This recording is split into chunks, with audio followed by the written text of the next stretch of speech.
Olá, sejam bem-vindos a mais um episódio do nosso podcast Posições. Como você já sabe, aqui é um local público de posicionamento cristão em relação a vários temas relevantes na nossa sociedade hoje. Eu tenho a alegria de receber a minha pastora lá no Templo Central. Eu sou ovelha dela no Templo Central, dela e do pastor Felipe. Pastora Luana. Pastora, muito obrigado por ter aceitado o nosso convite e ter vindo aqui hoje. É uma alegria estar aqui contigo. Obrigada pelo convite. Eu estava ansiosa, porque eu via já algumas pessoas vindo, né? Eu falei assim, quando é que vai chegar a minha vez? E até que enfim chegou esse dia. Uma honra. Que isso, pastora, a honra é nossa. Pastora, temos muitos assuntos para tratar aqui, mas a gente sempre tem que começar do começo. Nos conte aí um pouco da sua história. Eu sei que tem muita história aí, que eu já ouvi muita coisa ao longo do tempo, né? Que a senhora e o pastor Felipe já estão lá no Templo Central. Mas nos conte aí, conte tudo, não nos esconda nada. Quais foram os caminhos que lhe levaram na sua vida a hoje estar onde a senhora está aqui, pastoreando aqui em Belém, lá o Templo Central. Bom, eu me converti com 17 anos. Então eu estava até falando com as adolescentes sábado, que a gente teve um evento tão precioso com as meninas. E eu falei, com 17 anos é uma idade muito importante, porque é a idade da descoberta, que você está saindo da infância e entrando para esse mundo mais jovem, né? Onde você escolhe o que você gosta, o que você deixa de gostar. Não é mais o papai e a mamãe que governam a tua vida literalmente, né? Mas estamos ali submissos. Então eu, com 17 anos, senti um vazio, porque meus pais tinham se separado com 13, foram 4 anos aí que eu não tive a supervisão da minha família de uma forma mais saudável. Então, minha mãe frustrada, meu pai longe, eu sou irmã de mais 2, né, filhos da minha mãe, e a gente estava ali meio perdido. E naquele vazio, eu trabalhava como modelo desde cedo, fazendo campanha de propaganda para jornal, revista, propaganda também na televisão, enfim, várias coisinhas assim. E conheci muita gente. E amizades também acabaram me influenciando para esse mundo de show, de parafolia que tinha na... Pode falar? Pode. Micareta. E tava aí nesse lugar. E perdida, porque naquela idade, todo mundo namorando, e meninas namoravam sério e eu não namorava com ninguém. Eu falei, gente, tem alguma coisa errada comigo. E ficava aquele vazio. Até que um dia, e eu não acreditava em Deus, na verdade, Júnior, quando tinha discussão na escola, e todas as escolas que eu estudei foram católicas, quando tinha discussão na escola sobre aborto, temas, eu estou começando com um tema super polêmico. Vamos pra cima. Prisão perpétua, essas coisas de família também, eu me posicionava muito veemente, sabe, contra. Eu falava que Deus não existia. Enfim, então tava um vazio profundo. Mas ao mesmo tempo, aquela pessoa que não acredita em Deus, ela acredita em tudo. Então eu ficava aí nessa zona. O Felipe até falou isso ontem no culto. Até que eu falei assim mesmo, olha, falei com a minha irmã numa viagem que a gente fez pro Rio de Janeiro. E lá no Rio de Janeiro, em 2000, foi feita uma proposta para uma agência pra gente trabalhar até na Globo. E aí eu fiquei assim, e agora estamos aqui nesse dilema. Será que é isso que Deus quer pra gente? Porque eu tenho uma irmã gêmea, então eu falo gente porque a gente vive junto. A Luanda. Então eu falei assim, Lu, quer saber? Bora fazer o seguinte?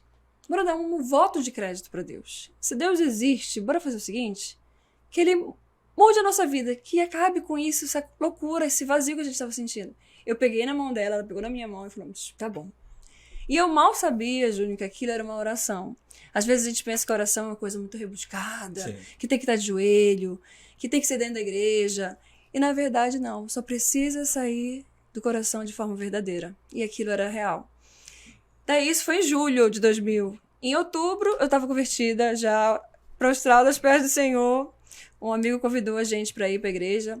E lá, quando eu entrei, o louvor já tocou profundamente meu coração.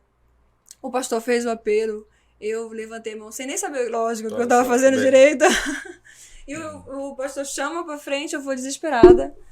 E chorando, abraço, até depois que eu me converti, aí eu vi como é que era o processo das pessoas se convertendo. Eu falei assim, gente, que vergonha.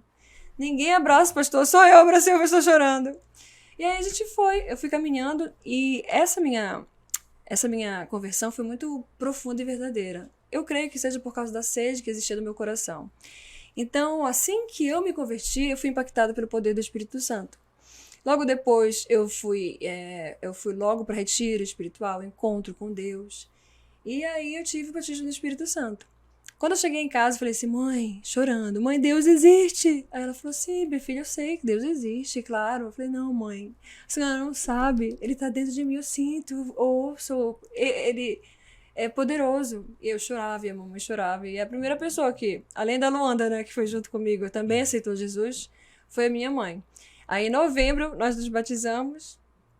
E aí comecei numa vida, numa busca, num crescimento, desde sempre, muito envolvida na obra. A pastora me convidou para começar a dar aulinha para as crianças de 4 a 5 anos. Eu não consegui dizer não, então sempre envolvida. Lavando banheiro, lavando prato nos retiros, participei da dança, Ministério de Dança. Tem muita gente que tem preconceito com o Ministério de Dança, mas eu participei e eu acho que isso agrega muito para jovens e adolescentes também, porque a gente gosta, é bem feminino, é isso mesmo. E a dificuldade dessa transição, pastora? Porque você tinha uma vida, festas, né, modelar e tal, e a transição disso já para uma vida dentro da igreja. Como é eu que foi? Fui radical, porque eu acredito que não dá para você ficar em cima do muro. Eu tive que cortar, porque eu via que aquele ambiente não era um ambiente para mim. Então, o que aconteceu? No primeiro fim de semana, depois do encontro que eu me converti, uma amiga me convidou para sair. E aí eu falei assim mesmo, mas eu falei para ela, mas eu tô diferente. Eu não vou para qualquer lugar. Aí ela falou, não, tudo bem. Se você se sentir... Ela foi muito legal comigo. Se você se sentir mal naquele ambiente, a gente vai embora, não tem problema nenhum. E eu lembro que a gente foi para um lugar, não era nem uma casa de show, não era nada assim, era só um restaurante, mas tinha esse ambiente de paquera e tal. Aí eu falei, é até Dulce o nome dela. Eu falei, Dulce, não dá, a gente não vai conseguir ficar aqui. E a gente saiu. Porque realmente, o Espírito Santo, ele fez morada. Júnior, eu falava muito palavrão, porque em casa eu cresci ouvindo meus pais falando palavrão. Quando eu aceitei Jesus, não saiu mais nenhum palavrão. E não foi alguém que falou assim, olha, não pode, que a palavra de Deus diz que você não tem que falar palavras torpes. Não foi ninguém que disse. Simplesmente de dentro, né? O Espírito Santo. E esse também Espírito Santo que santificou o meu coração, que eu não queria mais chamar a atenção de ninguém. Eu queria realmente me guardar. E por isso me incomodei de ir naquele ambiente que era promíscuo. E aí a gente saiu e nunca mais eu voltei. Então foi assim, radical. Parei de modelar, porque também não era um ambiente. E raramente, dependendo do trabalho, ainda fazia alguma coisa, foto. Mas a gente saiu, mudamos literalmente. É aquilo, né? Converter é você parar de andar para uma direção e virar para outra, completamente oposta, e caminhar. Que benção, pastora. Completamente diferente, né? É muito interessante que a senhora falou sobre não ficar em cima do muro, né? Isso é muito importante, porque a gente sabe que é muito relevante a gente falar sobre isso hoje, porque é muito comum que a pessoa queira se dividir entre o mundo e a igreja, né? E tem até aquela paródia que diz que se você está em cima do muro, Deus está de um lado e o diabo está do outro. Deus até te chama, o diabo não te chama, não. Porque o muro já é dele. É dele, né? É verdade. Você já está onde ele quer, se você não escolheu a Deus. Então eu acho isso muito importante. Tem tudo a ver com o que você fala aqui, né? Porque você precisa, né? você precisa se posicionar. No mundo só tem 2 reinos, né? É de Satanás ou de Deus. Você precisa escolher. Você não pode ficar em cima do muro. É verdade. Não fique em cima do muro. Que benção. Pastora, e hoje você tá aí com uma família abençoada, 3 filhos. Eu não sei, mas eu sinto que talvez ainda venha mais no futuro, não sei. Tô livre aqui, só na dependência de Deus. Pastora, nós vivemos em um mundo, a gente sabe que é cercado por ideologias, o mundo jaz maligno, a gente sabe que tem muita coisa ruim, mas graças a Deus ainda tem muita coisa boa, Deus ainda habita entre nós. Ah, sim. E tem pessoas hoje, homens e mulheres, até na igreja mesmo, que dizem, eu não vou colocar filho nesse mundo. Não vale a pena você fazer isso com uma criança, um mundo horrível do jeito que tá, você vai colocar mais criança e mais filho nesse lugar. Tem gente que tem esse pensamento.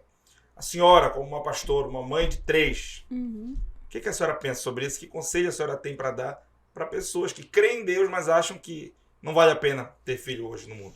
Então, é interessante porque esse processo, essa ideologia, eu creio que é um pensamento totalmente demoníaco. Porque a palavra de Deus diz que nós devemos nos unir, né? Homem e mulher, eles se casam para ser férteis e multiplicar. Então, a partir do momento que a gente recua e diz assim, não, isso eu não vou fazer, eu estou deixando de fazer o reino do Senhor prosperar. porque eu impeço que ele cresça. E é uma Olha, que desobediência. Então, assim, eu creio que as pessoas, elas estão tão amedrontadas e fracas, que elas pensam assim, eu não vou dar conta. Então, como é muito difícil, eu prefiro ser covarde e abrir mão. E eu digo assim, quem entende quem é, para que veio para esse mundo, ela fala assim, eu vou partir para a guerra. Eu vou povoar, porque eu quero que o reino do Senhor seja grande. Então, eu não estou criando crianças, sabe? Meninos e meninas, não, fracas. Eu estou criando e eu pego, a Sara sabe, eu pego firme, Sara, Samuel, João, porque eu creio que eles têm que ser mulher, ela uma mulher forte, eles homens fortes para enfrentar, sabe, de cabeça para cima, esse mundo que jaz do maligno, e vieram para ser luz e sal, fazer diferença, né? Como diz a palavra de Deus, eles são flechas que nós vamos lançar para impactar esse mundo. Então eu acho assim que se a pessoa ela deixa de ter filhos por causa de medo, por causa às vezes até de ela se achar incapaz, cadê a fé dessa pessoa? Então eu incentivo todas as mulheres a terem esse poder, sabe, de pedir para Deus, essa capacidade de gerar, porque a gente sabe também que não é assim tão simples. Nós temos muitas mulheres que passam por várias dificuldades, inclusive amigas minhas. Mas a palavra de Deus diz que filhos são bênção. E são sim, porque eu não sou mais a mesma, sabe? Se eu não tivesse filhos, eu não seria tão forte, tão corajosa, tão determinada. E por causa deles, a gente é capaz de mover, sabe? Céu, terra, fazer o impossível acontecer. E a gente entende um pouquinho mais de quem é Deus, como é o amor de Deus. Que benção. A palavra nos diz, né, como a senhora mesma comentou, que os filhos são flechas, né, que nós direcionamos para o alvo, e que bem-aventurado, né, que abençoado aquele que tem a sua aljava cheia, né? Cheia. Claro que a gente não tem hoje em dia mais 15, 20. Mas se a gente puder ter mais, a sociedade, e aí eu já entro num aspecto bem realista, mundano mesmo. Financeira já não nos permite mais isso. Uhum. Na verdade, hoje o preço de uma escola, que você gasta numa criação, antigamente a pessoa tinha 15 filhos. Né, e conseguia arcar com aquilo. Sabe o que eu acho? Hoje em dia é muito complicado. Até esse pensamento é um pensamento escasso. Porque eu creio que a gente tem que pensar assim, quanto mais filhos eu tiver, mais o Senhor vai me fazer prosperar. Tem aqueles que dizem que cada filho vem, né? Sempre eu vou colocar uma água mais pro feijão. O Senhor vai suprindo as nossas necessidades, a gente tem que crer. Olha, minha avó teve 16, a gente foi diminuindo, né? Minha mãe ainda teve 6. Claro que o mundo mudou muito, né? Mas naquela época não tinha tanto contraceptivos, enfim, tanta coisa assim. Mas eu creio que a gente não pode evitar ter por medo, que seja por outro motivo. Com certeza, que benção. Pastor, e a gente passa primeiramente da decisão, né, de ter os filhos, saber que filho é benção, né? Eu já estou aí aguardando o segundo. Já não é mais segredo. Já não é mais segredo. Eu estou aguardando o segundo e ainda vou ver se ainda chego no terceiro, se Deus quiser. Mas depois da decisão, da bênção chegar, vem a criação, na verdade. E eu lembro que na minha época era obrigatório que a gente pedisse a bênção do pai, da mãe, desse pai do Senhor para quem chegasse em casa. E a gente tinha interesse em conversar com os adultos. Quando os adultos queriam dar atenção pra gente, a gente tinha todo esse interesse. Porque havia um respeito muito grande. E hoje, infelizmente, a gente não vê mais muito isso. Né? Parece que o filho pedir bênção do pai, isso no nosso contexto mesmo, da igreja. Em muitos lugares é algo que a gente já não vê. Que já entra em extinção dentro de algumas casas. Então, sobre a questão da criação, que conselho a senhora dá para que se preserve na criação dos filhos o respeito, a consideração, para que possamos criar realmente homens e mulheres fortes, abençoados, que tenham respeito, que tenham consideração. Qual conselho a senhora dá? Olha, eu vejo assim que a criação é um desafio realmente, porque cada criança é um jeito, cada casa tem uma cultura. Um homem e uma mulher que se unem, eles trazem da cultura da sua família, né, do seu berço, e para encontrar esse eixo é questão de tempo. Mas, por exemplo, uma das coisas lá em casa que eu priorizo é que me chame de senhora. Eu não gosto que me chame de você. A Sara, Samuel, eu não gosto que me chame de mãe, você, sabe assim, eu falo assim, você Ei, pode falar, senhora. Eu já tô, o João vai fazer 3,5. Então eu já tenho paciência com ele, eu nem ensino muito, mas já tô falando. Agora, a Sara e Samuel, quando eles me chamam de você, eu pego no pé. Tem algumas coisas que são inegociáveis, sabe? Então, assim, questão de sentar na mesa. Eu acho que a gente tem que corrigir a questão das palmadinhas. Tem hora que não é bem sério, bem pesado. Mas o que eu acho mais importante ainda é você também regar de amor. Então, assim, tem a hora de disciplinar, tem a hora de brincar. E eu brinco, eu gosto de brincar com eles, mas tem a hora de corrigir. E de amar, né? De abraçar, de falar palavras. Porque na correria é muito fácil dizer, ai, bora! E se irritar, e o cansaço, o compromisso, as responsabilidades, né? A gente fica irritado. Mas eu acho que todo dia, o dia de uma nova oportunidade. Da gente refletir, eu acho que é por isso também a importância da oração. Porque quando a gente ora, não é só a gente falando com Deus, mas é Deus falando com a gente. E aí parece que fica, sabe, assim, panos limpos. O Senhor vai colocando na nossa mente, eu não gostei disso, cuidado com aquilo. E você vai refletindo e falando com o Senhor me perdoa, me ajuda, me dá mais sabedoria, me dá mais paciência, me dá graça, amor e até mesmo compaixão, porque às vezes a gente fica assim, a gente quer que eles façam tanta coisa, só que a gente não entende que a idade deles ainda não é apropriada, sabe? Até você entender. Mas assim, a gente vai aprendendo junto. Não é só os pais que ensinam, os filhos ensinam muito pra gente, né? De quem nós somos. Com certeza. E o que nós podemos ser juntos. Então, assim, eu amo demais. Os meus filhos são cada um diferente do outro. A Sara era temperamental, mas muito amável, a menininha. Já o Samuel, um bebê anjo. Tudo ele topa, sabe? Não tem mau tempo pra ele. E já o João, ele é aquele que para, trava, fica empacado ali e veio pra desafiar a gente.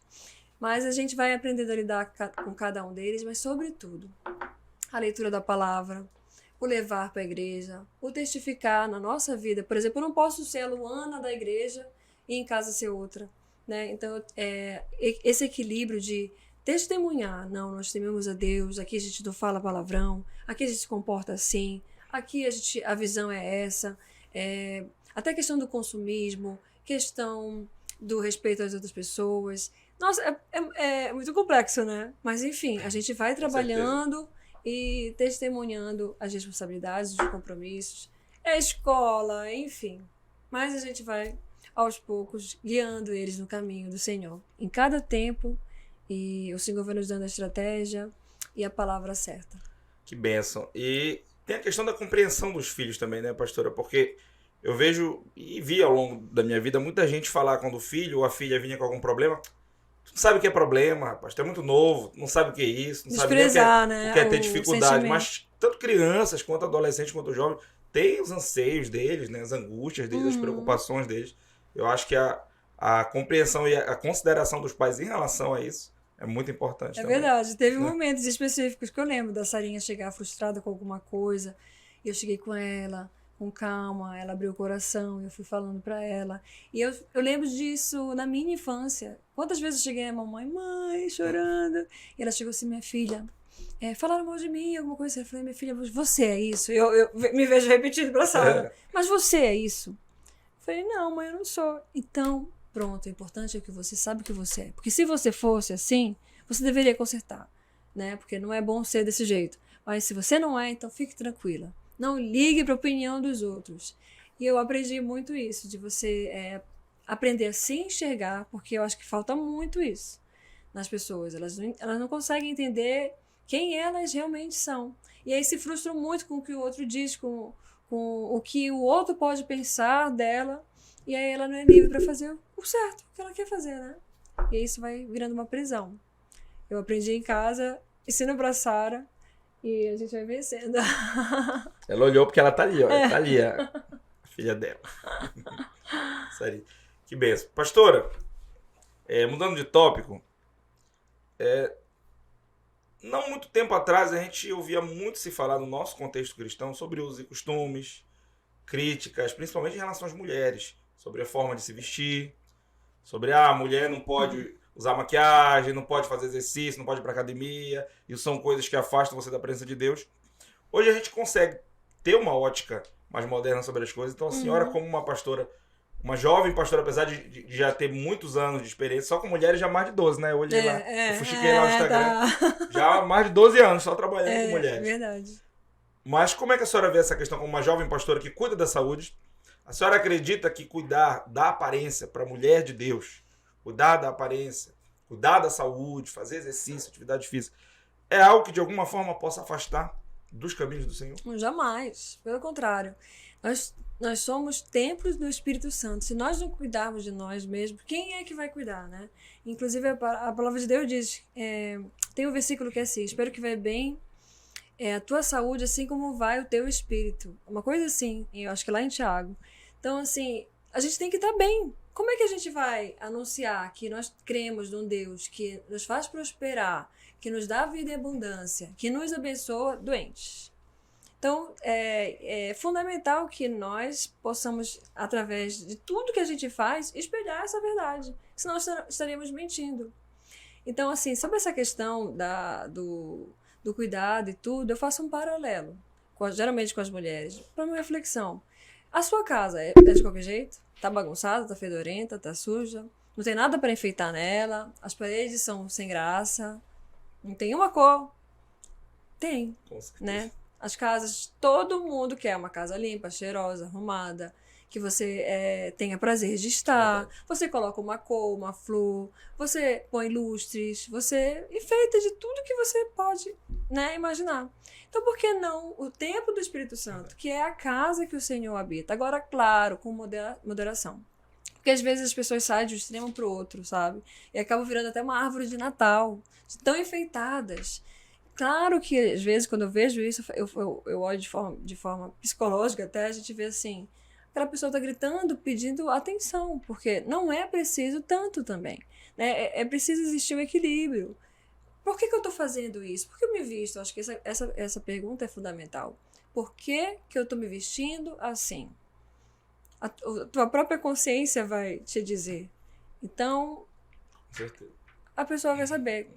Já me perguntaram, pastora, pode usar biquíni na praia? Eu falei, você vai nua? Não, né? Você tem que ir de biquíni. Isso é até uma brincadeira que o pastor Severo, o avô do Felipe, pai do pastor Samuel, falava assim, ele estava no sítio, lá de boa.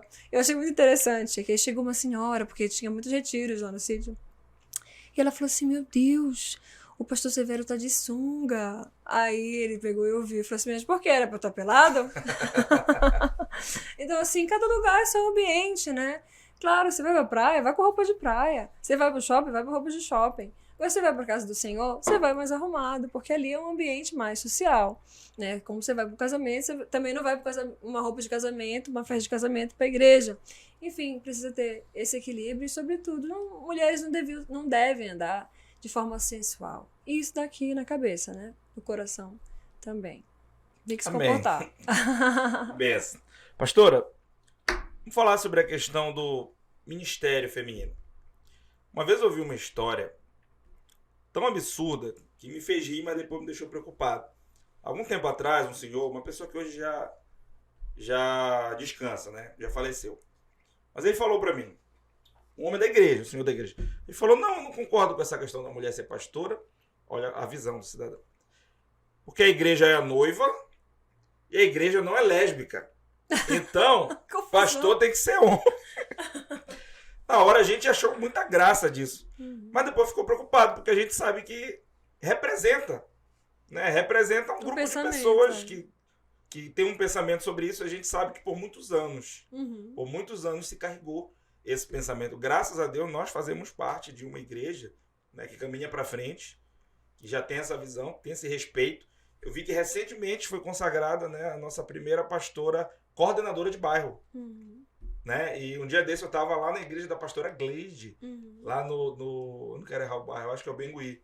Mas também é algo recente na nossa igreja. Também não tem... Assim, a consagração, mas o trabalho das mulheres... Que pastoreia uma igreja há muito tempo. Então, como é que a senhora vê a questão do pastorado feminino? E nos conte se a senhora, por ser uma pastora mulher, já sofreu algum tipo de preconceito, direto ou indiretamente, e nos fale sobre a importância do reconhecimento, porque, do meu ver, Não é uma questão de consagrar, porque tem mulheres que estão fazendo a obra de Deus a vida toda. Não é? É uma questão de reconhecimento, né? Uhum. Do pastorado feminino. Eu nunca tive problema com isso, sabe? Ah, que Eu benção. me converti numa comunidade, então lá não tem essa diferença, né? Homem, mulher, não importa. Então, para mim, o primeiro impacto que eu tive com a igreja, eu não tive esse preconceito. Daí, quando eu me casei com o Felipe para pastorear, a igreja em si, né, a Assembleia de Deus, não consagrava. E eu nunca tive, assim, um peso, eu quero ser consagrada. Até porque o Felipe também não foi consagrado quando nós estávamos juntos. Ele foi consagrado muito cedo, em Manaus. Então, eu não tive esse bloqueio com ele. Quando nós fomos para São Paulo, para pastorear uma igreja, ali nós dois nos ajoelhamos para receber a bênção, para dirigir a igreja. Então, assim, na minha mente, não passava essa história de que eu preciso ser consagrada oficialmente para pastorear a igreja. E sempre estive fazendo a obra. Eu acho assim que muitas mulheres, eu percebi que sofreram sim por não terem essa consagração, por não receberem a bênção, por acharem totalmente necessário isso. Mas assim, a palavra de Deus, ela não menciona se é ou se não é para ser consagrado, mas a gente vê mulheres ativas na obra desde o princípio, né? Eu acho linda a história de Ruth, de Esther, de Débora, de Raabe, que era até uma prostituta, mas foi usada por Deus, sabe, para abençoar a nação. E Deus transformou a vida dela, tanto é que ela está na linhagem, né, do nosso de Cristo. Então, assim, a gente vê Maria, quando está lá, amiga, Marta e Maria, amigas de Jesus com Lázaro. Vemos que Maria Madalena, ela foi a primeira que viu Jesus ressurreto. Vemos ele encontrando com uma mulher samaritana que imediatamente ao encontrar com ele foi transformada e ganhou aquele povoado, né, que se converteu para o Senhor. E ela não precisou ser consagrada. Então, acho que assim, nós precisamos ser livres, não importa... por exemplo, crianças, jovens, adolescentes, todos nós somos chamados para falar do Senhor. Nós temos a nossa vida ela fala mais alto do que qualquer púlpito. E muitas vezes as pessoas estão tão preocupadas em subir no púlpito, mas hoje cada rede social, o teu Instagram, o teu Facebook, o teu YouTube, ele é um veículo de comunicação, de evangelismo, e que muita gente não usa, por exemplo. A gente quer estar no altar, mas não quer fazer a obra. Eu acho que é aí que está errado, entendeu? Eu quero muito ser consagrada, mas você já está fazendo alguma coisa? O importante é fazer a obra, e não o título, porque o título não vai fazer diferença. Verdade. Que benção. E é muito lindo, né, a história como Cristo ele escolheu uma mulher para ser testemunha da ressurreição dele. É lindo, eu acho. Eu sou apaixonada por essa história. Em uma época, e tem gente ainda que fala por aí que a Bíblia é machista. Em uma época... Não lê a Bíblia. Não lê. Em uma época em que realmente as mulheres eram subjugadas, de fato, né? Naquela época o testemunho da mulher não tinha valor. Ainda acontece até hoje, né? O testemunho da mulher naquela época não tinha valor algum para as leis, e Jesus escolheu uma mulher para ser a testemunha de que ele ressuscitou. Né? Isso é dentro do templo, as mulheres elas sentavam separadas, né? Sim, sim. Mas a gente vê que Jesus ele abraçou as mulheres e elas estavam aos seus pés. Na casa em que a gente vê que quando Jesus entra na casa de Marta, ela está lá trabalhando, correndo para um lado e para o outro, e Maria está ali. E ele diz, a melhor parte ela escolheu. E também quando ele está para ser entregue à cruz, ele tem ali um momento especial em que Maria quebra o vaso de alabastro, está onde? Aos seus pés. Então, assim, o Senhor ele não expulsou ninguém, né? Na verdade, quando a gente até vê ele falando com uma mulher que tinha uma filha que estava endemoniada, ele diz assim, ela diz para ele fazer alguma coisa por ela, ele diz assim, mas para quê? Por que eu vou tirar dos filhos para dar para os cachorrinhos? Mas, na verdade, ele não está ali desprezando ela, ele está dizendo assim, você quer mesmo? Você quer mesmo? Então, me mostre que você quer, que realmente você crê. Então ela mostra assim, mas Senhor, até os cachorros comem das migalhas. Então eu só preciso de... olha, a fé dela era tão grande, que ela falou, eu só preciso de um pouco, só uma palavra, que vai fazer toda a diferença na minha vida. Então, que seja assim, né? Que nós sejamos movidas Amém. pela palavra do Senhor. Então, que não seja o que disseram, não seja, sabe, uma cultura de um mundo, mas que seja a palavra de Deus a nossa base. Porque quando nós estamos andando de acordo com ela, pode vir vendaval, pode vir qualquer coisa contrária. Nada vai nos derrubar, porque nós estamos alicerçadas na rocha e nós vamos ter força para conseguir avançar e vencer. Que benção. Pastora, me corrija se eu estiver errado. Eu acho que é mensal, mas a gente está tendo ali já, eu acredito que já, não sei se já vai fazer um ano. Vai fazer dois anos já. gente. Mulheres chamadas 2 anos e 2 meses. Para prosperar. É todo mês, né?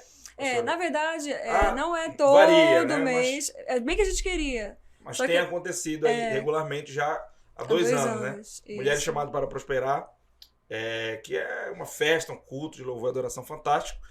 E eu sempre achei muito interessante a palavra prosperar ter sido colocada aí. Porque a gente sabe que prosperidade é um tema que é rejeitado por muita gente. Tem a teoria da prosperidade. Né? Tem gente, não, fala de prosperidade, esse cara só fala de prosperidade. Tem gente que rejeita isso e que prega realmente uma vida de sofrimento para homens e para mulheres aqui na Terra. Dizer, não, aqui a gente veio para sofrer, a recompensa vem lá no céu. Mas a gente sabe que não é bem assim, né? Nós temos um Deus que quer nos abençoar. Então eu queria que a senhora comentasse um pouco sobre isso, o que levou vocês a colocarem esse tema, essa temática para ser estudada, e qual a importância de nós sabermos que a prosperidade ela não é só divina, Deus quer nos abençoar aqui também. O encontro de mulheres nasceu no coração de Deus. Eu digo isso porque ele me provou por A mais B. E eu falei até na palavra, quando a gente começou lá no Tempo Central. E é um culto que é das mulheres do Tempo Central, mas que tem impactado a cidade, atraído muitas mulheres. E eu fiquei, assim, até surpresa com o impacto. E graças a Deus por isso, porque é realmente para a honra e glória dele. Então a gente começou trabalhando fé, aí depois, no ano passado, a gente trabalhou a transformação, e a gente foi pontuando, sabe, como é que essa transformação que Deus faz na gente pode acontecer. Então nós falamos sobre oração, sobre fé, sobre jejum, sobre palavra, sobre o poder do Espírito Santo, sabe, nós fomos construindo. E esse o objetivo, é construir na mulher alguma coisa. Aquela que participa, ela não participa de um momento, ela é chamada para participar da jornada. E aí esse ano eu orei e falei, Senhor, e agora? Porque eu creio que nós já fomos transformados, mas transformados para quê? Aí ele falou, para prosperar. Porque o que eu quero é que você transbordem, sejam abundantes, né? E nós vemos isso mesmo que você falou, Júnior. Muitas mulheres sofridas, muitas mulheres entristecidas. Foi um tempo que a gente passou na pandemia também, de pessoas que parecia que estava todo o tempo só perdendo, sabe? Perderam seus entes queridos, perderam a liberdade, perderam a coragem de sair para a rua. E foi muita... as finanças, emprego, as empresas que tinha. Isso mesmo. Então a gente perdeu muita coisa. E aí eu creio que essa palavra Deus deu profeticamente para dizer, é tempo de agora ser abençoado. Porque a prosperidade que muita gente prega, às vezes ela veio para... uma palavra que acabou sendo mal utilizada. E as pessoas pensam, não, quando pregam para a prosperidade é só porque eles querem a nossa oferta, querem nosso dízimo, querem receber, querem tirar algo da gente. E, na verdade, não. A palavra prosperidade é realmente para nos levar a sonhar e a construir algo que é real, é verdadeiro, o que o Senhor quer. É que a gente prospere. E aí eu falo que a maior prosperidade não é o bem daqui, apesar de ser totalmente lícito, e sim, é o que Deus quer, nos fazer prosperar aqui também, com saúde, com relacionamento saudável, casamento abençoado, com filhos direcionados, tudo dando certo, Júnior. A vida que Deus tem pra gente é essa. Mas a gente tem a maior convicção disso quando nós estamos com os nossos olhos no céu, no Senhor. Então, mesmo que venha a tempestade, como veio, mesmo que venham os problemas de saúde, problemas de relacionamento, problemas da família, mesmo que tudo se acabe, se abale, quando eu tenho os meus olhos no Senhor, eu vivo prosperamente. Por quê? Porque eu tenho fé que eu vou restaurar. Eu tenho fé que vai passar a tempestade. Aquele deserto ele passa. Sabe, a afronta de Satanás passa.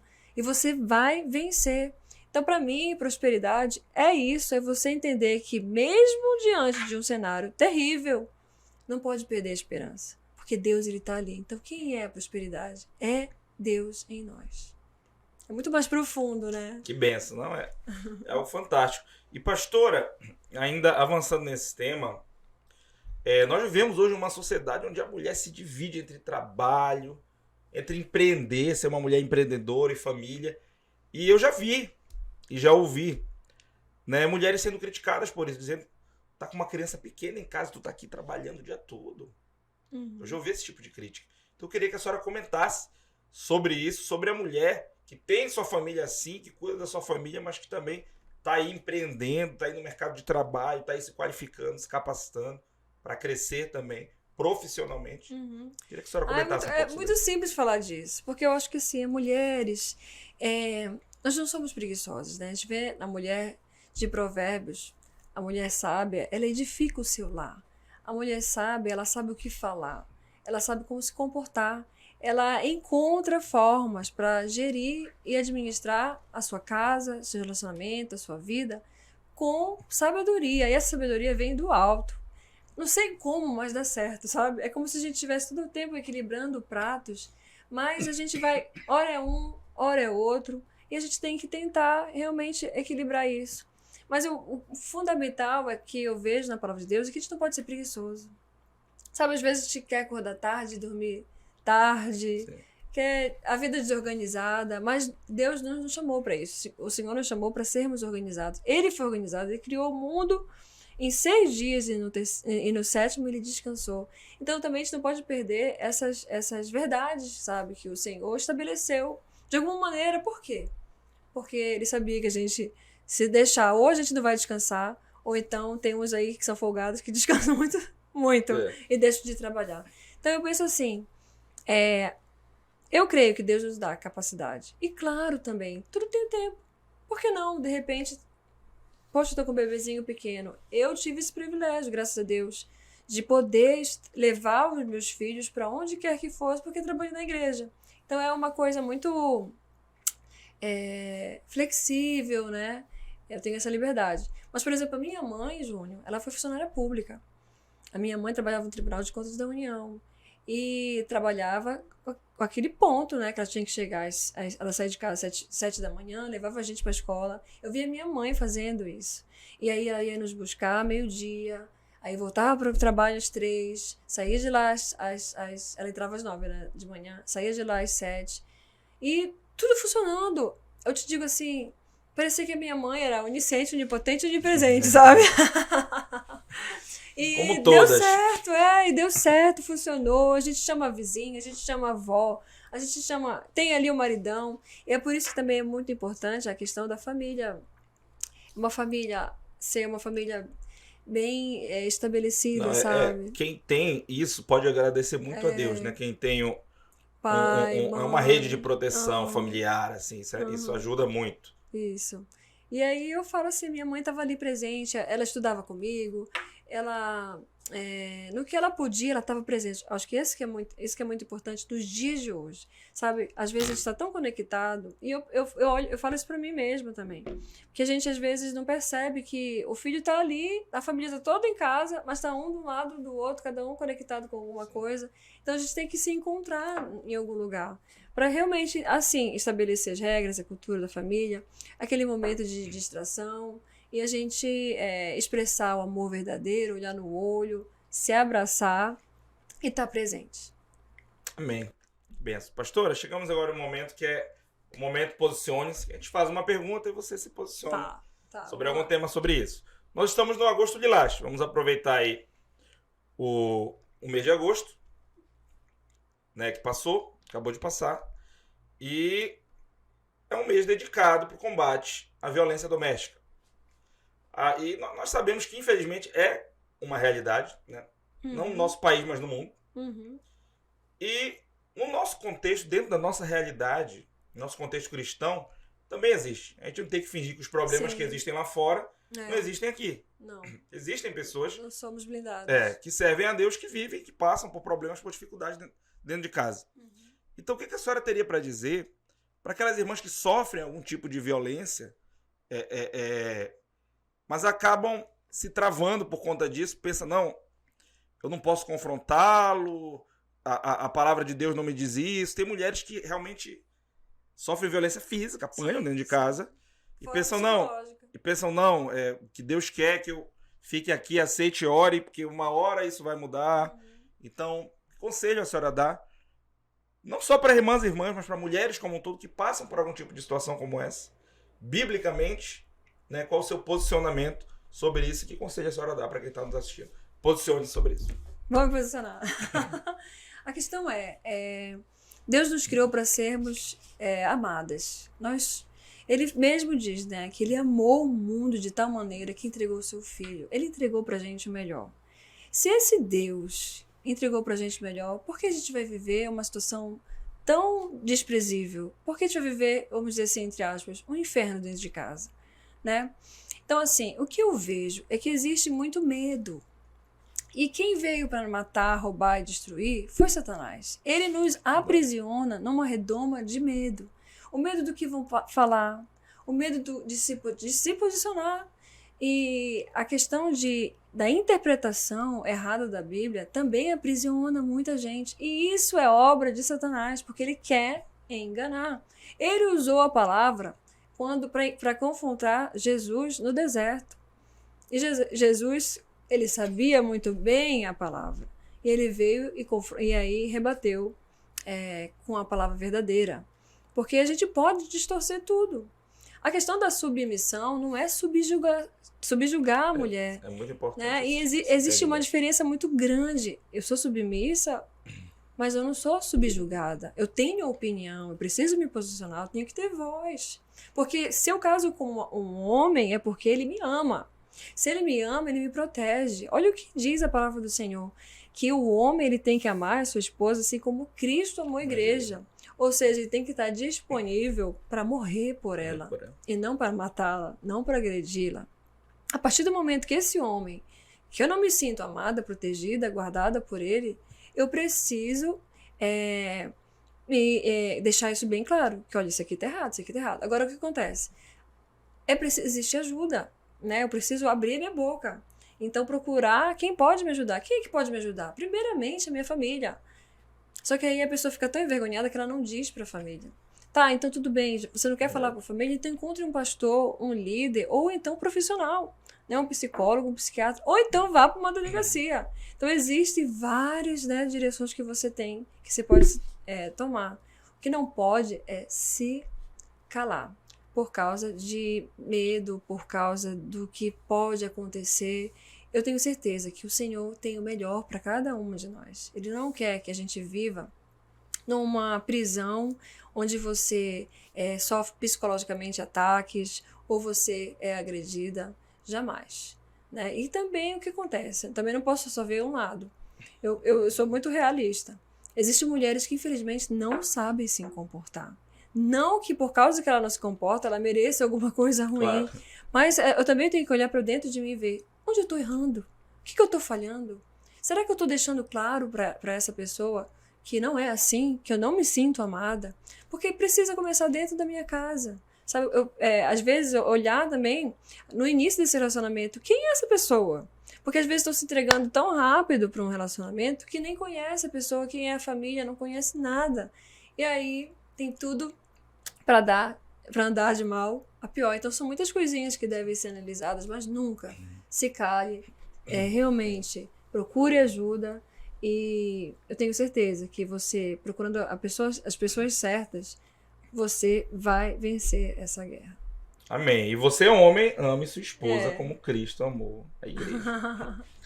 Pastora, já caminhando para a reta final, vamos para as perguntas que ele mandaram. A gente sempre abre uma caixinha de perguntas no Instagram. E vamos aqui às perguntas. Aproveitar que tu tá aí procurando, a questão sobre a submissão e estar sim. subjugado. Submissão é você andar do lado, sabe? É você apoiar, é vocês andarem juntos, sabe? Que o homem tem uma missão, o papel dele é de guardar o lar, ele é mais forte, ele é o cabeça, ele de repente tem ele tem a palavra final, sabe? Pra que a gente vai? E a mulher é aquela que dá opinião, que muitas vezes eu vejo, por exemplo, meu marido, às vezes ele tá perdido, o que eu vou lá? Eu vou lá e ajudo ele, e direciono ele. E então, através do respeito, através do companheirismo, nós vamos nos posicionando com um propósito numa direção certa, né? Agora, subjugar já é você desprezar a pessoa, né? E seja homem ou mulher, isso é intolerável. Não dá pra você desconsiderar ninguém, porque todas as pessoas têm voz. Amém. Precisam ter. Ser o cabeça não é ser o chefe. Não é Não querer... é ser o chefe da mulher. O dono. Como a gente diz, dono proprietário. Que benção. Pastor, então vamos à primeira pergunta.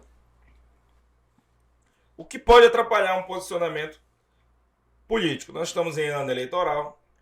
Eu acho que hoje, eu acho que para a maioria das pessoas já está claro que está num ponto que a igreja é tão perseguida que se a gente não se posicionar, a gente vai ser engolido, né? Dizem que Davi pegou 5 pedras, mas ele sabia que se ele errasse a primeira, o gigante arrebentava com ele.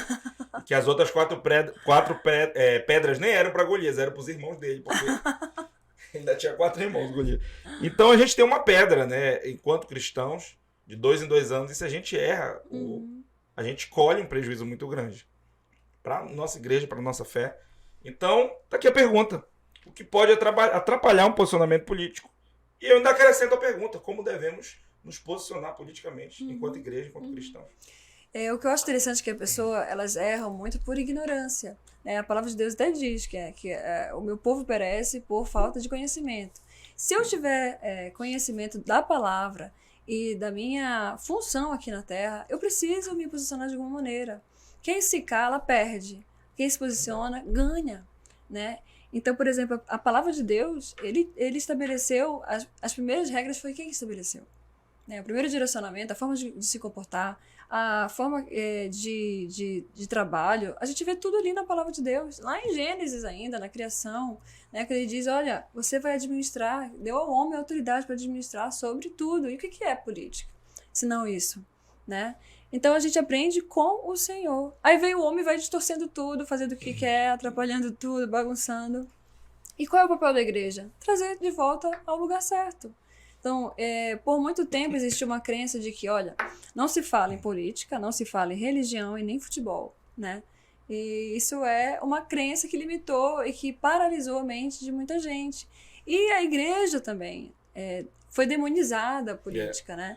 Política é coisa do diabo. Então, assim, isso é um paradigma que precisa ser quebrado e, sem dúvida nenhuma, a gente vendo, se você analisar a vida de Cristo, ele veio e foi quebrando cada um desses pontos e foi mostrando o que deveria ser feito, o que não deveria ser feito. Então, se eu acho que a gente olhar para a palavra de Deus, a gente vai entender que, sim, a gente não pode escalar, até porque, hoje em dia, está tudo muito extremo, né? E que se a gente não disser que, opa, nós estamos aqui e nós fazemos parte dessa nação e como um percentual grande, nós precisamos ser ouvidos e respeitados. Com certeza. E isso não é nada mais do que democracia. Porque hoje nós somos mais de 30%, né? Como cristãos, né, no Brasil. Como cristãos da população brasileira e nós somos 30%. É democrático que nós tenhamos uma representação. Então a gente tem que correr atrás, né? Porque não está de acordo. De acordo com o nosso tamanho. Hoje está longe de estar. Mas vamos lá, vamos correr atrás do tempo. Amém. Tempo perdido. Pastora, qual o maior desafio que você já enfrentou no seu ministério? Acho que o maior desafio no ministério foi o primeiro, quando a gente começou a obra na igreja, lá em São Paulo. Tivemos uma guerra dentro da igreja. Foi uma coisa bem pesada, bem difícil. Nós fomos convidados para pastorear a igreja. E aí as coisas foram fluindo e, por conta de política interna, quiseram, entre aspas, tomar a igreja, né? Pegar de volta. E aí a igreja se posicionou, literalmente, e disse assim, não, nós não vamos voltar atrás, vamos continuar avançando, porque nós estamos crescendo, estamos multiplicando, estamos sendo abençoados, há paz aqui dentro, e foi difícil, mas graças a Deus. Então, assim, pra te ver, né? Existem políticas internas dentro da igreja, existe política dentro da casa da gente, né? Que tem coisa que é inegociável. Então, assim, foi um desafio, mas graças a Deus, com ingenuidade, eu brinco dizer, a gente venceu. Porque como a gente não via a maldade, como as intenções eram as melhores, tudo coopera para o bem daqueles que amam a Deus. Eu creio que Ele vai na frente. Ele é juiz, né? Ele julga as nossas causas. E aí a gente foi trabalhando com amor, com graça, e as coisas passaram. Mas foi uma tempestade, viu? Foi uma tempestade muito grande. Que benção. E a gente sempre ouve, né, da dificuldade que tem, principalmente jovens pastores, quando vão assumir uma obra em um lugar que já tem grupos antigos dentro daquela igreja, já tem toda uma doutrina interna, né? Tem igreja que, não, aqui quem manda é o coral. Coral, aqui quem manda é o grupo de mulheres, aqui quem manda é esse grupo aqui que é o mais antigo. Pastores passam, já teve uns 5, 6 aqui, mas esse grupo aqui tá aqui desde o início. Às vezes tem que ter tem essas coisas muito direcionamento, também, verdade. Né? Mas de Deus pra lidar com tudo isso. Mas eu costumo dizer que eu sou blindada. Eu não me preocupo muito. Se você tem consciência de que o que você está fazendo é de Deus, sabe? E nós precisamos ter também, né? Você tem paz. E você não fica também ouvindo muito. Você simplesmente se lança de cabeça no propósito, no chamado, faz com todo o coração. E o trabalho, ele prova, né, o que realmente é e o que não é. Então, eu acho que o fruto do que você está semeando vai falar mais alto do que qualquer burburinho que aconteça ao redor. Bem, pastora Luana, olha essa pergunta aqui. Bom, olha, sem querer eu já ia ler o nome da moça que fez a pergunta. Posso orar por um pastor que não sabe que eu gosto dele? E quais as estratégias para conquistá-lo? Olha, seja uma mulher de Deus. Graças a Deus ela não disse que ele é casado, né? Então vamos entender que é um pastor solteiro. Vamos entender que é um pastor solteiro. A premissa não seria uma outra orientação. A premissa é essa. Se ele é solteiro, ore primeiro, né? Porque não tem problema nenhum você orar e sonhar, né? Você entende o que é ser uma esposa de pastor? Porque também tem isso, tem mulheres que casam com pastores e depois falam assim, não, mas não era isso que eu queria, eu não tô pronta para ir para outro país, eu não tô pronta para fazer nada disso. É verdade. E não, eu não sei lidar com isso, e acaba atrapalhando o ministério mesmo. Então, assim, você tá pronta para ser esposa de um pastor? Você sabe o que é isso? Se você sabe, então sim, ore e seja uma mulher de Deus, esteja ativa fazendo a obra. E eu acho que assim, por que não se aproximar de alguma maneira? Não acho problema nenhum. Tem amigos em comum, sabe? Agora só não se ofereça, sabe assim? Não diga, eu estou apaixonada por vocês. Eu acho que todo homem, ele percebe quando a mulher, ela tem alguma intenção. Então eu acho que promova essa luz, mas aguarde, porque o papel para mim, o papel do homem se posicionar nessa hora e tomar a frente. Claro que existem situações que mulheres, você pode, sei lá, se Deus falar no teu coração que é pra você fazer. Por exemplo, eu. Vou dar um exemplo prático. O Felipe veio falar comigo a primeira vez. Ele não sabia quem eu era, mas veio e se apresentou pra mim. E eu não dei o telefone pra ele. Bom que a senhora já está respondendo a próxima pergunta. Conte a história de como você e o pastor Felipe se conheceram. Duas perguntas já, viu? Eu tive um tempo de consagração, eu falei assim mesmo. Eu tinha me frustrado no relacionamento anterior, dentro da igreja. Mas foi algo muito rápido, enfim. Só que eu sonhava em casar com um homem de Deus. Então, eu falei assim mesmo, mas será que eu tô pronta? Eu tô falando isso pra ela, né? Pra essa pessoa. Eu não tava pronta pra me relacionar, porque eu tinha há pouco tempo me convertido. Então, eu falei, Senhor, quer saber? Eu preciso que o Senhor trabalhe no meu coração. Eu preciso que o Senhor me molde. Eu preciso que o Senhor me mostre qual é o meu chamado, a minha missão, o que tu queres pra mim. E te revele pra mim. Então eu falei assim, eu acho que eu vou precisar, Senhor, de uns 3 anos em oração. Aí o Senhor falou pra mim, não, serão 2. E a partir daquele dia em diante, Júnior, foram 2 anos de consagração, que eu não olhei pro lado, sabe assim? Só Jesus. Só pro alto. Eu digo que eu era apaixonada pelo Senhor, e meu namorado. E aí, quando fez 2 anos, o Espírito Santo me fez acordar e dizer, Luana, chegou o tempo. Eu até falei com a minha irmã dentro do quarto à noite, falei assim, Lu, vai acontecer alguma coisa, eu vou conhecer o homem que eu vou casar. E incrível, nessa semana eu conheci o Felipe, ele se apresentou pra mim. Aí ele pediu meu telefone. Só que eu não dei, porque a minha mãe falava, Luana, tu vai ser arrebatada, porque tu tá muito santa, tem que ir pro céu. E aí eu peguei e fiquei arrependida. Falei, ai meu Deus, será que existe uma outra oportunidade? Aconteceu. Eu peguei o telefone, uma amiga minha conseguiu o telefone. Aí, correndo atrás, tá vendo? Olha aí, mexendo os pauzinhos. Que... Poxa, ele se apresentou pra mim, ele mostrou o interesse. Eu que fechei a porta. Eu falei assim, agora é minha hora. E aí eu fui atrás do telefone, consegui. Aí eu liguei pra ele. Aí eu falei com ele, oi, tu tá por onde? Aí a gente se encontrou, marcamos. E ele conversou comigo.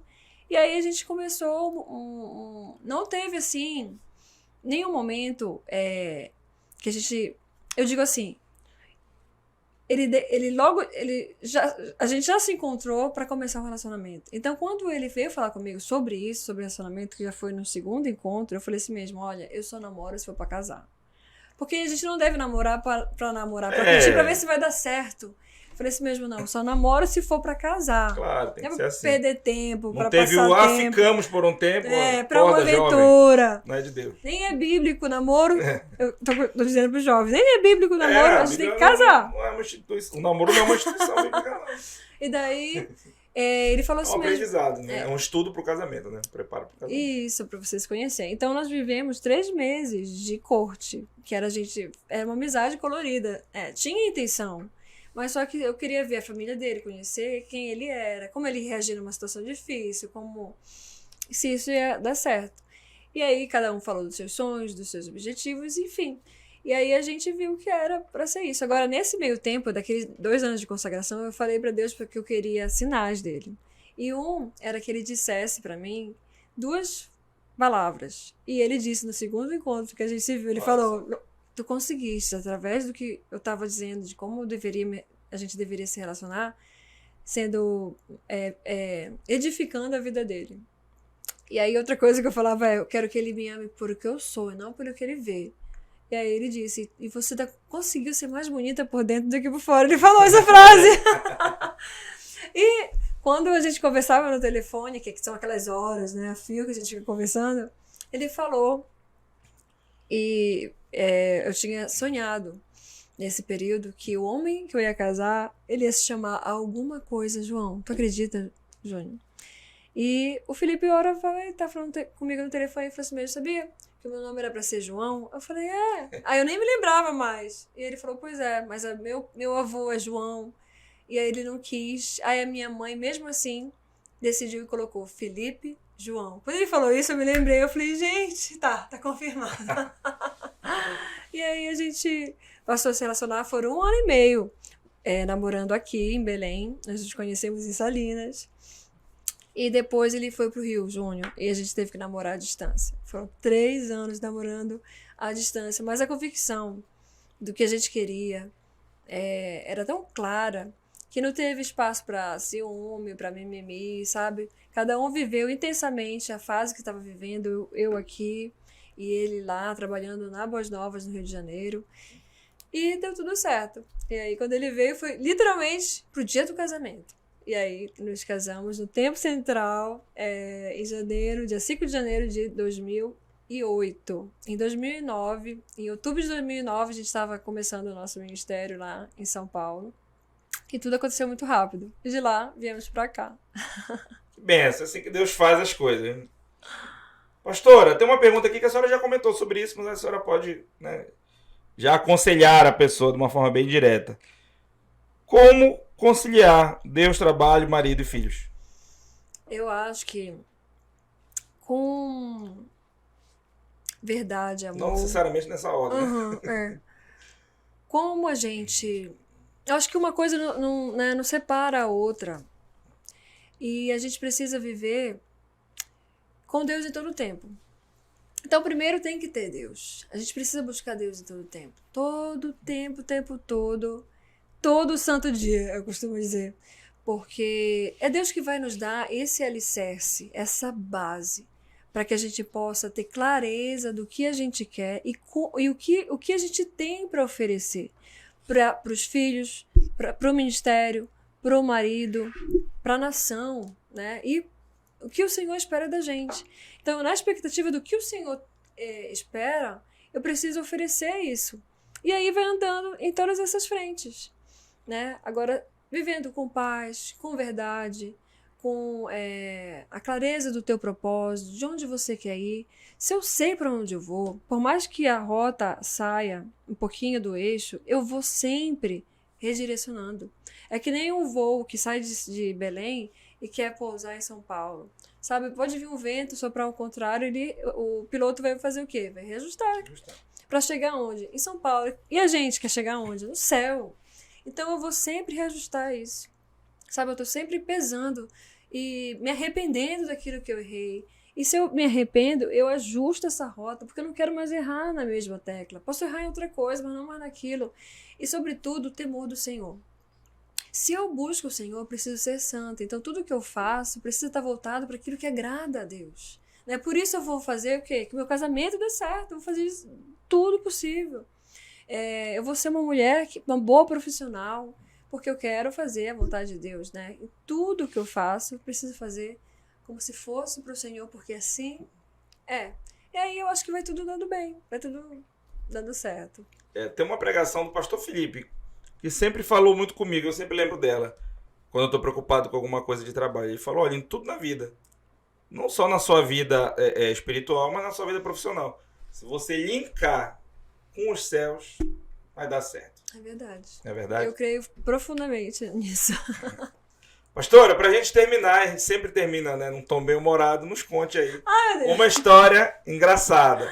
Ai, uma história engraçada, deixa eu ver. Ah, tá aí. No dia que eu encontrei com o Felipe pela primeira vez, na segunda vez, que ele veio e se apresentou pra mim, e eu tava sozinha com uma amiga minha. Daí é até engraçado que o nome dela é Suede, é Deus ao contrário. E aí tá. Isso eu encontrei ele me encontrou comigo, falou comigo, se apresentou pra mim. Só que ele não sabia que eu era gêmea. E daí, quando eu liguei pra ele, que eu peguei o telefone e consegui ligar pra ele, e aí ele veio, eu falei, olha, eu tô aqui e tal. Aí ele veio ao meu encontro. A primeira coisa que ele viu, Júnior, foi a Luanda com o Bruno, que é o marido, era o namorado dela na época. Ele falou assim, mas por que essa moça me ligou? E aí, graças a Deus, ele olhou um pouquinho mais pra direita. Olhou pra direita, não foi pra esquerda. E aí ele conseguiu me ver e falou, ah, tá. E ele também é gêmeo. A mãe dele também é gêmea. E aí a gente teve essa brincadeira interessante. Em outros momentos ele se confundia. Meu Deus, eu imagino um susto, né? Deve ter acontecido. E foi engraçado. Que maldade, essa moça me chamou aqui só pra eu poder assisti-la com o namorado dela. Qual o propósito? Mas deu certo, graças a Deus. Que benção. Pastor, eu queria lhe agradecer muito pela sua participação aqui. Tenho certeza que foi edificante para a vida de muita gente aí que está nos assistindo. Deus lhe abençoe, continue abençoando você, o nosso pastor Felipe, a obra lá no Templo Central e na nossa igreja como um todo. A alegria é minha, viu, Júnior? Eu quero, inclusive, ressaltar aqui o amor, a admiração. Vocês nos inspiram. Vocês são pessoas assim, fora de série. A gente conhece muita gente que trabalha com o que vocês são chamados, né? Mas vocês têm algo diferente, porque vocês são pessoas presentes. Pessoas que sabem assim, que a gente vê verdade no que vocês fazem. Vocês são pessoas que são tementes, sabe? Porque eu já vi várias pessoas, vou aqui abrir rapidinho, rasgado. Fique à vontade. Né, que querem fazer alguma coisa e eles usam uma capa, usam uma máscara e se dizem ser e não são. E a gente vê na família de vocês, no histórico, sabe? E tudo que vocês fazem, realmente é luz do Senhor. Então, assim, se alguém tem dúvida, sabe, do caráter de vocês, nós que estamos perto, eles estão lá na igreja, sabe? Os meus filhos brincam juntos, hoje, né? Estão brincando já juntos. Já estão brincando juntos. E com a Belinha. E, então, a gente conhece de perto. E isso é muito gostoso, sabe? A gente vê eu quero que vocês recebam mesmo o nosso carinho, o nosso amor sincero, não é fingido, nem é interesseiro. Ele é porque é de sangue, é o sangue de Cristo que nos une nesse amor. E o nosso desejo realmente é que vocês prosperem, que vocês vençam e que vocês sejam um instrumento de Deus naquilo que vocês são chamados. Porque cada um tem, né, o seu. E vocês têm uma luta aí. E o que a gente quer é que vocês realmente contem com a gente, porque no que a gente puder, a gente vai fazer acontecer também, para honra e glória do Senhor e para que aquele percentual cresça. Com certeza. Amém, pastora. Parabéns. Muito obrigado. Olha, Amamos ouvir isso da vocês. minha pastora é benção. Já vou feliz para casa hoje. Já tá prosperando, né? Já tem o já filho tô aí, chegando. Isso é tudo prosperando. sinal de bênção. Pastora, mais uma vez, muito obrigado. Vocês são bênção de Deus, não só na minha vida, mas na vida de toda a nossa família. E você que nos assistiu, tenho certeza que você gostou. Toda quinta-feira, às 20 horas, pode posicione-se, acompanha lá no canal do YouTube, tá bom? Que Deus te abençoe e posicione-se. Você também.